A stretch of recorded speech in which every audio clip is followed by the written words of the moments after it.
Dnešný svet financií je rýchly, ale zároveň aj monotónny. Preto ak chceme vyniknúť, musíme vsadiť na kvalitu a profesionalitu. My sme to dali. Rok 2015 sa niesol v duchu inovácií a úspechu. Celkový rast našej spoločnosti bol viac ako dvojciferný a to je skvelý úspech. Vďaka čomu, priatelia? Vďaka kvalite našich ľudí, na ktorej si zakladáme a ktorú dokážeme aj patrične oceniť. Minulý rok sme vyhlásili súťaž o najlepšieho nováčika. Cieľ je jasný. Podporiť nábory. Bez náborov nie je úspešného tímu.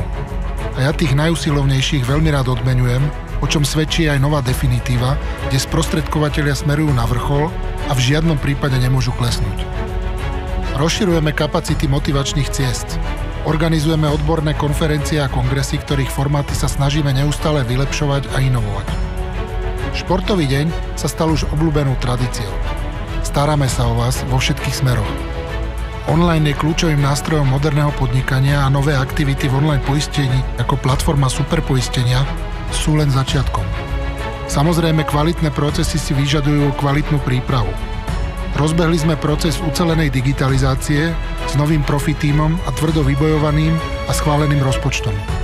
Priniesli sme pre vás aj Wi-Fi, kde formou diskusí otvárame aktuálne témy a prinášame novinky zo sveta financií. Ďakujem, kolegovia. Teším sa, že mám okolo seba toľko kvalitných a hodnotných ľudí. Vďaka vám je Fincentrum stále jednotkou na trhu.